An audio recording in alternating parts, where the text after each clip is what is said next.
Olá, está começando agora o Memória PUC TV.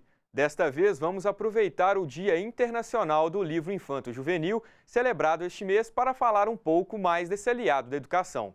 A literatura infantil estimula o imaginário e enriquece o vocabulário das crianças. Também é uma forma de preencher o tempo, estimulando o conhecimento. E já que estamos falando de histórias, vamos relembrar uma matéria que foi ao ar em 2004, no programa Desatino da Rapaziada. Bora se aventurar nos encantos da literatura infantil? São 70 anos de uma juventude que parece eterna. João das Neves fala como adulto, sorri como criança. Dessa fidelidade que ele guarda com sentimentos infantis é que nascem todos os seus livros. Uma série de obras que são sucesso entre os pequenos leitores. Começou um dia, em algum momento da minha vida, que eu escrevi para criança. Eu acho que muito inspirado pela minha vivência infantil, né? Como eu falei, de contato com folguedos populares, dos quais eu sempre fui muito próximo e ainda sou até hoje, né? E acabou que os folguedos populares têm muito da alma de criança, né? E isso acabou despertando em mim, redespertando em mim, redescobrindo em mim a criança que a gente sempre traz dentro de si, né? Então eu escrevi, um dia eu estava escrevendo uma coisa e vi, ó, isso é a linguagem mais própria para criança que para adulto. E foi saindo assim, meio por acaso. O escritor, dramaturgo e ator completa 50 anos de carreira. Uma vida dividida entre a produção de peças de teatro, poesias e histórias de ficção, para adultos e crianças. O meu trabalho de ficção e o meu trabalho de teatro, um remete sempre ao outro. Ora eu escrevo uma peça de teatro e ela vai se transformar num livro de ficção, infantil ou não. Ora eu escrevo um livro de ficção e ele acaba se transformando numa peça de teatro. Ou ora um poema, por exemplo, que eu transformo em peça teatral. Porque eu sou essencialmente um homem de teatro, então o teatro está muito nas minhas veias, né? Então tudo acaba virando teatro, ou enfim, o teatro acaba inspirando outras coisas. Mas foi pensando no público infantil que, em 1975, João das Neves escreveu um clássico da literatura infantil, A Lenda do Vale da Lua. Desde o lançamento, a peça nunca deixou de ser encenada, e o sucesso do livro se confirma na nova edição, que teve tiragem de 10 mil exemplares, que logo se esgotou.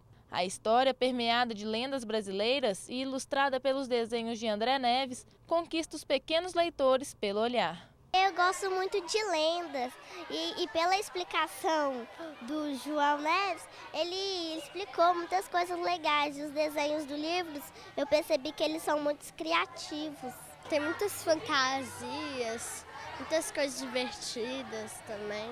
A forma de dizer criança tem que ter a linguagem da criança, ou seja, você tem realmente redescobrir a criança que você é, que tem dentro de você, para falar às crianças, né? Você tem que se aproximar dessa poesia inerente a todo ser que começa a descobrir o mundo, né? Fã incondicional do pai, Maria Iris é também uma professora, ao mesmo tempo inspiração e referência crítica para os textos de João. Uma fonte do universo infantil que o poeta tem dentro de casa. Observar a criança é reobservar a tua vida, o que você foi, e compreender muito a vida, né?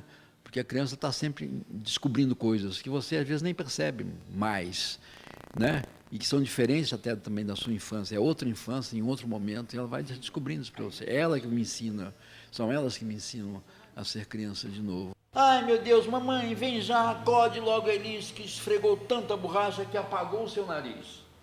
Mas a mãe não conheceu sua filha sem nariz, e a pobre da Elis chorou, pois ficou muito infeliz. Quando falamos em educação, é importante lembrar de um tema que tem causado bastante polêmica: a reforma do ensino médio. Em forma de medida provisória aprovada pelo Senado, a reforma consiste em um conjunto de diretrizes que dá autonomia aos sistemas de ensino para definir a organização das áreas de conhecimento. Para aprofundarmos no assunto, vamos relembrar uma matéria do programa Novos Tempos do ano passado. Decisões recentes que envolvem diretamente a educação no Brasil movimentaram alunos e professores em todo o país. Para alguns, as modificações não satisfazem o interesse dos principais envolvidos. No mínimo, isso deveria ser dado por um projeto de lei, né? E não por uma medida provisória. Porque o projeto de lei você tem uma ampla discussão nas comissões de educação do Congresso Nacional, você tem uma votação prévia, né? na Câmara dos Deputados e logo depois no Senado. E, então, passa por uma discussão social, uma oitiva das diversas camadas sociais, inclusive os professores. Reivindicando a revisão das medidas tomadas, alunos de vários estados ocuparam as escolas em que estudam. Os alunos, eles estão manifestando sua opinião política dentro de uma sociedade democrática, uma vez que essas reformas irão afetar diretamente a vida deles. Eles criticam muito esse ponto.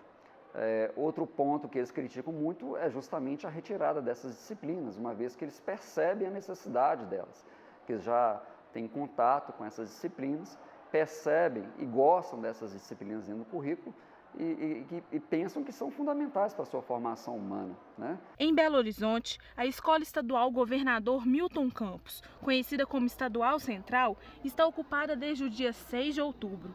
O movimento foi organizado pelo Grêmio do colégio. A gente chegou à conclusão em conjunto que a gente deveria ocupar a escola. E aí a gente resolveu fazer uma assembleia aqui na escola, que ocorreu de manhã, para entrar no consenso que a gente deveria realmente ocupar ou não. E os alunos que participaram entraram no consenso que a gente devia fazer essa ocupação. A gente quer mostrar assim, a reformulação do ensino médio que a gente deseja, né? Fazendo oficinas de pintura, oficina de canto, capoeira, mostrando a cultura, né? O que a gente quer para o ensino médio. Não é só você ir tacar uma medida sem consultar aluno nenhum e muito menos professor. Nem todos os alunos do colégio concordam com as ocupações. As amigas Ana Clara e Ana Luísa, por exemplo, são contra as medidas do governo. Entretanto, discordam da movimentação dos colegas. Falta muita responsabilidade, não tem um pai aqui para poder olhar esses meninos. Então, assim, até mesmo em horários eles estão colocando músicas com letras erradas, com falta de respeito aos professores e aos alunos que não querem isso. Isso é uma escola. Eu acho que deveria, poderia estar ocupando, mas em outro local. Na Câmara, aí sim. Seja devido a uma nova lei ou necessidades sociais, a sociedade está em constante mudança. E elas afetam de forma direta as dinâmicas educacionais. Por isso mesmo, você vai ver agora uma matéria que foi ao ar no ano de 2000, no Isso é Jornal da PUC-TV. Ela mostra a reforma da educação infantil que tramitou no Senado em 1996, exigindo uma grande troca de experiência entre os educadores. A Lei de Diretrizes e Bases da Educação, de 96, traz profundas modificações no ensino para crianças de 0 a 6 anos. A educação infantil é encarada agora como ponto de partida da educação formal. Essa nova visão exige mudanças dos profissionais e das escolas. Esta creche na cidade já faz adaptações. A creche se preparou, a estrutura toda e também o pessoal se preparou, as professoras, o conteúdo todinho foi preparado para estar trabalhando as faixas etárias devidas. A pré-escola, que compreendia o primeiro, segundo e terceiro períodos, está agora dividida em berçário, maternalzinho 1 e 2, maternal e educação infantil 1 e 2. Estas crianças da educação infantil 1 têm de 3 a 4 anos. É nessa idade que acontece o primeiro contato com o alfabeto, mas de uma maneira mais lúdica. Elas também aprendem sobre saúde e higiene. Quando você escova o dente, é pra quê? Para não dar bichinho. No maternal, as crianças ouvem histórias, músicas e desenham. É o momento de desenvolver a capacidade de percepção. E o que você está desenhando? O jacaré. Um carrinho.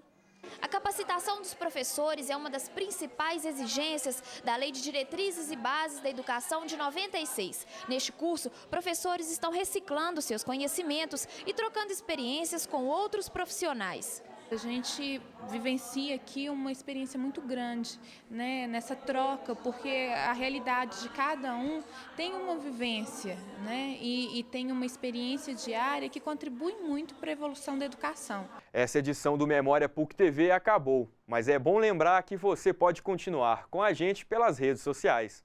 Até mais!